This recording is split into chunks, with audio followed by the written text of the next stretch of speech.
For 3 long days, the bus shelter stayed empty. Emily still stopped there every morning. She stood with a paper bag in her hands, staring at the bare concrete where Henry used to sleep.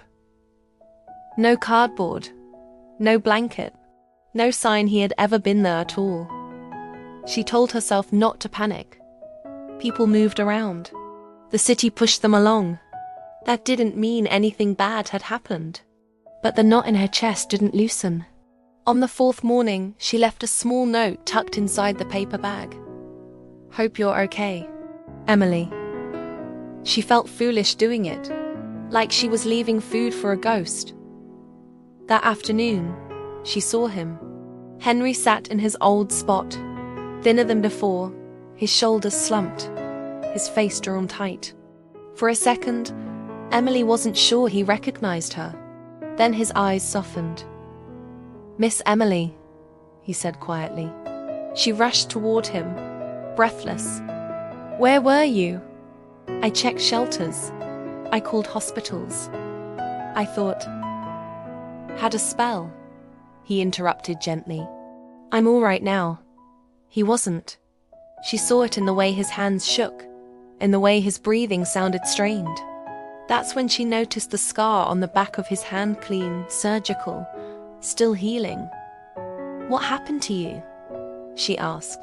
"Old wound," Henry said, pulling his sleeve down, acting up. She didn't believe him, but she didn't push.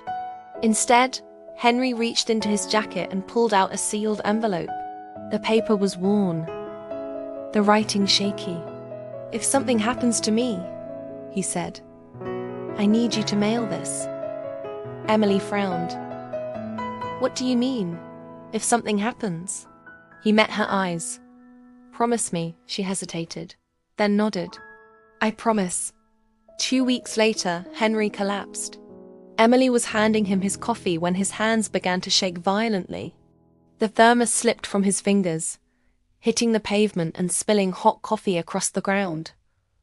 "Henry?" she whispered. He tried to speak, but his words came out wrong, slurred, broken. Then his knees buckled. Emily caught him before his head hit the ground. "Someone call 911, she screamed. People stared. One woman pulled out her phone. Others looked away.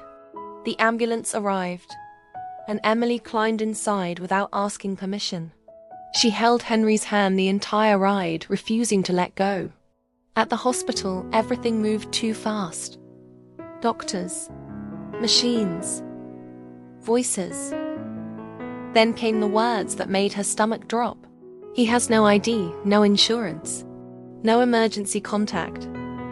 They were going to transfer him to the county hospital. Desperate, Emily spoke without thinking. "He's a veteran," she said. "Check the system." They asked for proof. She had none. "He's my uncle," she lied. "Please." A doctor agreed to run the name. And then, everything changed. The screen filled with redacted lines. Blacked out records. Classified service. Henry Wallace. Honorable discharge. The room went quiet. He stayed. Henry survived. Weeks later, he was transferred to a veterans care facility. A real bed, real meals, clean sheets, dignity. Emily visited whenever she could.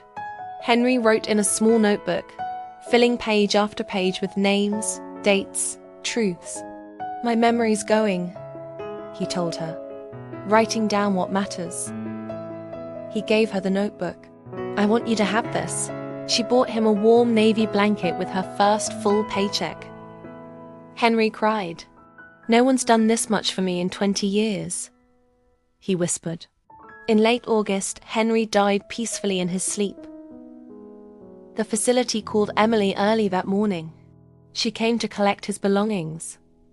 Inside the bag was the blanket, the notebook, and an envelope addressed to her. Inside was a photograph. Henry, decades younger, standing tall in a military uniform. Medals lined his chest. On either side of him stood powerful men faces Emily recognized from the news.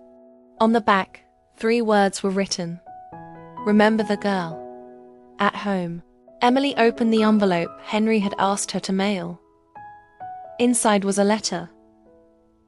He wrote that he had no family, no money, no legacy, only this.